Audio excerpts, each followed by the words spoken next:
En chantant son village, Joséphine Baker célébrait certes les 1000 ans des Castelnau, mais aussi la fondation de sa tribu Arc-en-Ciel.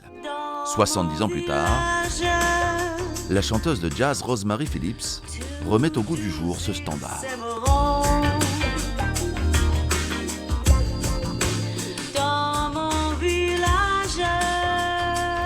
Ça parle vraiment d'elle, de son rêve de créer un village idéal avec tous les enfants de tous les coins du monde, de toutes les cultures qui pourraient vivre ensemble.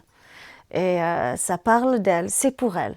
C'est pourquoi je pense que c'est important de la revisiter. Et je suis ravie de le faire avec Éric Mouquet. Éric Mouquet, une légende de la scène électro. Installé aujourd'hui en Dordogne, il est le créateur de Deep Forest, un des rares groupes français honorés d'un Grammy Awards. Alors qu'il vient de sortir son dernier album et entre deux concerts dans le monde, il a accepté l'idée de Rosemary de dépoussiérer ce standard. Et puis celui de les rythmiques un peu funky, un peu Barry White, un peu avec le Lorg B3 pour avoir ce côté américain. Enfin voilà, c'était la couleur qui est venue comme ça assez naturellement. Et puis ensuite, on a dans le rap. Le rap qui sert l'idée de Rosemary de nommer les 12 enfants de Joséphine.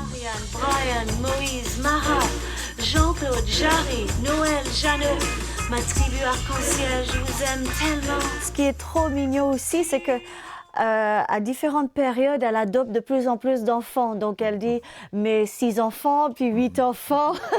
et c'est moi qui chante la version les 12. Mais elle est vraiment bien cette chanson, vraiment, il faut...